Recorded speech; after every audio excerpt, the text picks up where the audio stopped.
La team, c'est vraiment grave. Il faut que nous dénonçons encore une fois de plus. Car même si nous sommes concentrés sur l'actualité du Niger, car il y a tout ce qui se prépare aujourd'hui pour déstabiliser ce pays, nous ne devons pas oublier ici le Sénégal.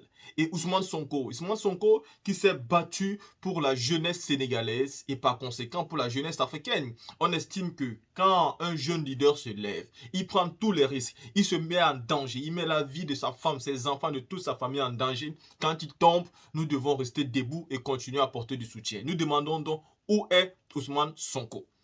Aujourd'hui, nous venons vous informer que Macky Sall est en train de brûler le Sénégal. Rendez-vous compte que s'il a décidé de couper Internet, de couper TikTok, de retirer tous les réseaux sociaux au peuple, c'est pour vous dire que le mec, il était préparé de détruire sa jeunesse. Le mec, il était préparé de tuer sans compter tous ceux qui sont contre lui. Macky Sall a décidé de tuer tous ceux qui sont contre lui au Sénégal, juste pour garder le pouvoir. Il a donc pris Ousmane Sonko, il l'a jeté, et on ne sait pas où il est, parce que les nouvelles qui reviennent font croire que Ousmane Sonko est en très mauvais état. Il va falloir à un moment donné qu'on nous prouve même son état de vie, son état de santé, si tout va bien. Aujourd'hui, quand vous regardez le Sénégal, on dirait un champ de bataille, on dirait l'Afghanistan. Voici ce Macky Sall qui se prépare avec une armée pour envoyer au Niger. Pourtant, pouvoir gouverner son pays dans la paix est déjà un problème. Voici ce Macky Sall qui n'a pas été capable de digérer les accusations du président Ibrahim Traoré. Quand il a dit qu'il y a des présidents qui viennent mendier et pourtant nous avons un continent riche, il s'est levé pour réagir. Pour nous faire comprendre que lui, il ne croit pas, c'est-à-dire à l'aide. Il ne croit pas à l'aide. Et pourtant, c'est faux. Je vais vous prouver ici que c'est faux car Monsieur Macky Sall, dans ses propres propos, va se contredire. Voilà quelqu'un qui dit qu'il ne croit pas à l'aide et pourtant, avant de finir sa vidéo, il va encore dire des propos qui sont humiliants pour le peuple africain. Oui, vous avez un monsieur Macky Sall qui dit que quel qu'en soit les cas, ce que nous faisons, nous aurons toujours besoin du céréal de la Russie. Et que même si nous n'avons pas le céréal de la Russie, nous aurons besoin de l'engrais. Voici donc ce que monsieur Macky Sall peut demander, l'engrais. Et il a clairement dit que si la Russie ne donne pas l'engrais, nous ne pouvons même pas faire nos propres céréales. Vous avez donc un président qui va pleurer pour l'engrais et un autre président, Ibrahim Traoré, qui était là-bas pour pleurer bien évidemment pour une centrale nucléaire qui pourra donner de l'énergie non seulement au Burkina Faso mais aussi à tous les pays voisins. Monsieur Macky Sall, vous êtes des hommes qui n'aimez pas votre pays. Vous êtes des dirigeants qui n'aimez pas vos pays. Ce que vous aimez, c'est le pouvoir, c'est l'argent, c'est du gantérisme. Vous voulez rester au pouvoir à tout jamais. Et ça a toujours été votre seul souhait. Parce que vous avez soif du pouvoir, la soif du sang, la soif de la guerre. Quand vous êtes arrivé au pouvoir, vous avez eu la jeunesse sénégalaise qui s'est levée. Elle s'est liguée contre Macky Sall, juste pour votre accession au pouvoir. Elle vous a soutenu, elle vous a tout donné. Aujourd'hui, comment vous rendez à ce peuple-là ce qu'il vous a donné? Vous rendez par les armes, vous rendez par les insultes, vous rendez par les tueries. Vous les privez de leur liberté, les privez de l'Internet, les privez de TikTok. Même des personnes qui n'ont rien à voir avec les mobilisations aujourd'hui ne peuvent plus s'épanouir. Ceux qui gagnaient leur vie à travers ça, vous avez tout coupé au Sénégal juste pour votre bien personnel. Voici donc la réalité de Macky Sall. Il nous fait croire qu'il ne vit pas, il ne croit pas à l'aide et pourtant il croit totalement à l'aide. À ceux qui n'ont pas vraiment écouté l'intégralité du discours de Macky Sall en Russie, écoutez une fois de plus. Je ne crois pas à l'aide en réalité. Et pour répondre à notre jeune frère, notre cadet, capitaine Traoré, président du Faso, l'Afrique, les chefs d'État ne sont pas venus ici pour mendier. Tout comme nous n'allons pas ailleurs pour tendre la main. Nous travaillons pour un plan d'égale dignité entre les peuples. C'est le même discours qu'on tient à Dakar, ici à Saint-Pétersbourg ou à Washington. Donc je pense que le combat de l'Afrique est d'abord un combat pour la dignité. Et ce combat, il transcende les générations.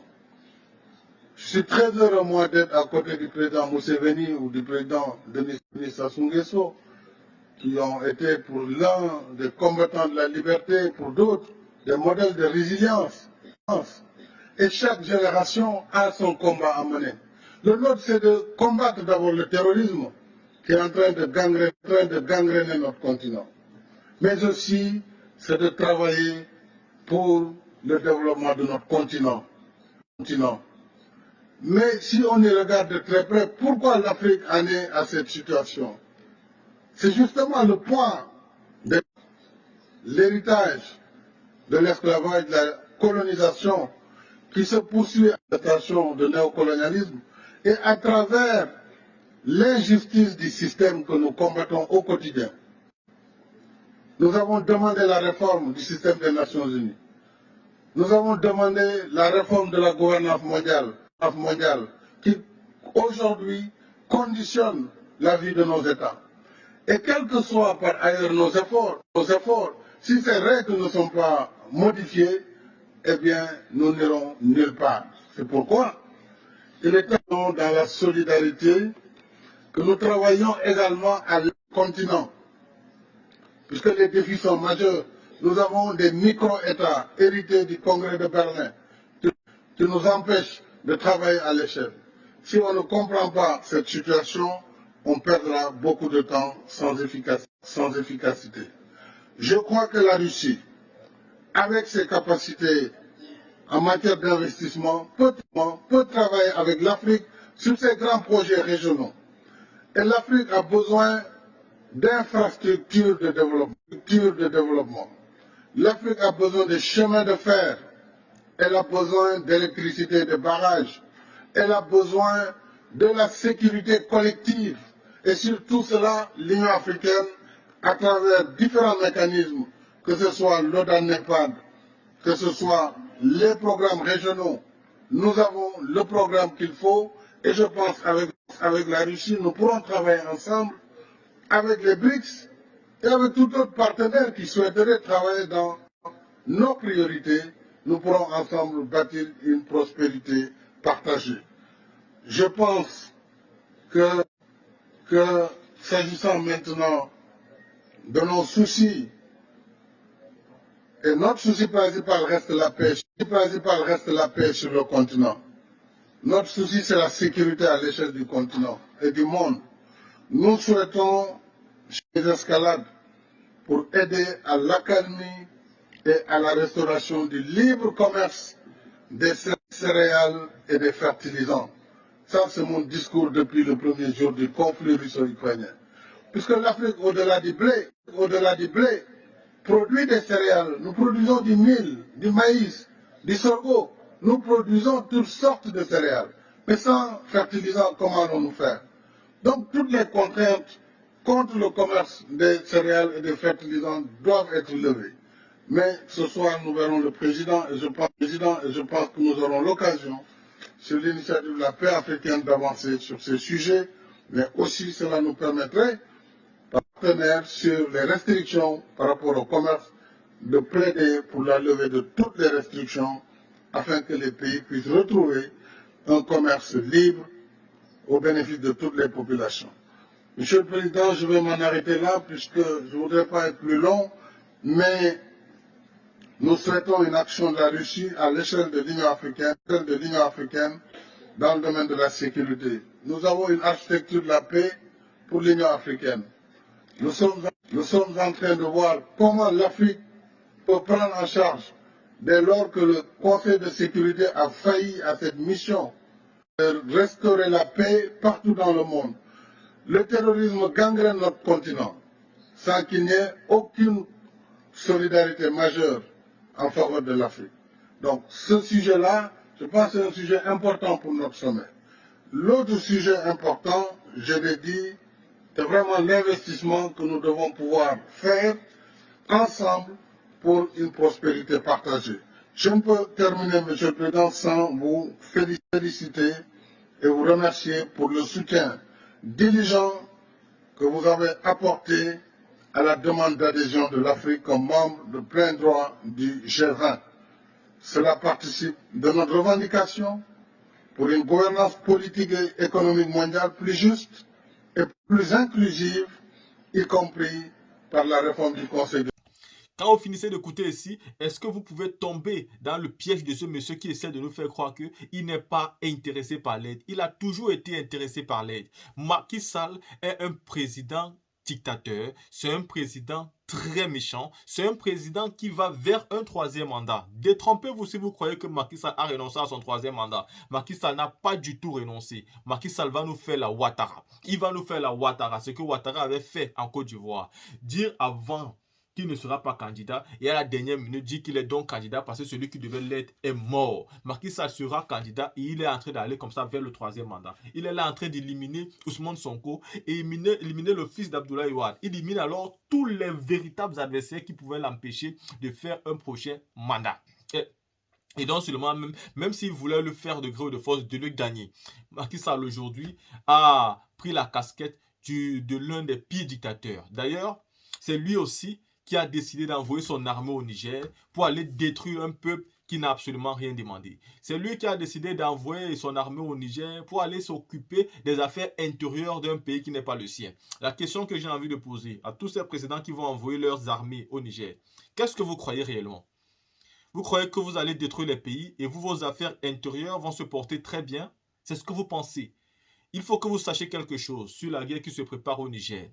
Ce n'est pas seulement entre la CEDEAO et le Niger. La guerre qui se passe au Niger est celle qui a été évitée en Ukraine. Et ça sera dans la France contre la Russie. Et nous savons que ça ne sera pas que la France. Ça sera l'Occident contre la Russie.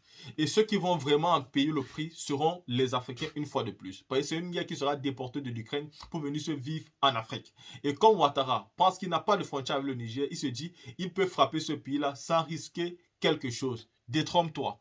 Le Niger fait frontière avec le Mali et tu seras atteint, quels qu'en soient les cas. Oui, la guerre que tu veux créer au Niger, tu ne pourras pas l'échapper. Tu as en face de toi des militaires, des personnes qui ont toujours fait la guerre, les personnes qui ont l'habitude de voir leurs proches mourir, des personnes qui savent ce que c'est que la vie humaine. Toi, M. Ouattara, tu ne le sais pas.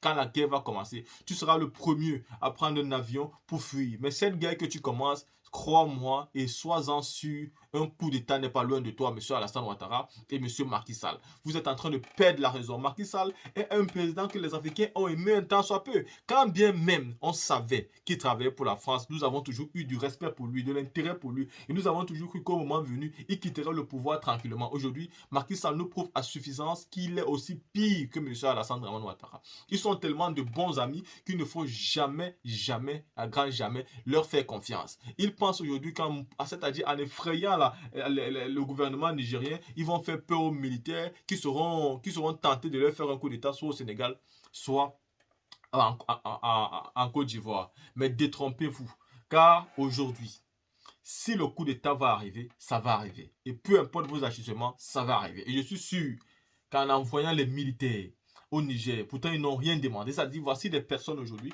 qui veulent envoyer des militaires africains noirs à leur tuer leurs propres frères noirs, juste pour, c'est-à-dire pour installer un individu.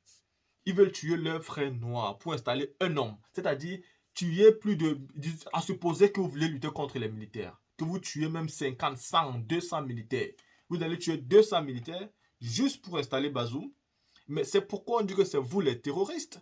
C'est pourquoi on dit que c'est vous les djihadistes. Et aujourd'hui, vous le montrez à suffisance avec votre comportement, avec votre attaque, avec votre envie de finir complètement avec ce peuple-là qui ne vous a absolument rien demandé. Respectez le Niger et respectez les lois du Niger. Monsieur Macky Sall, arrête de brûler ton pays. Arrête d'attaquer ton pays. Arrête de tuer les Sénégalais. Arrête, c'est-à-dire, libère Monsieur Ousmane Sonko qui n'a rien fait que dire la vérité et mener un combat démocratique. Si le Sénégal est un pays démocratique, alors acceptez que les opposants tiennent des propos et des discours libres, surtout quand nous approchons aux élections présidentielles d'un pays. La team ceci étant dit, aimez, likez, partagez. Et disons à ces gens qui font toutes ces merdes-là de se calmer, sinon nous allons toujours être là devant eux et pour leur dénoncer.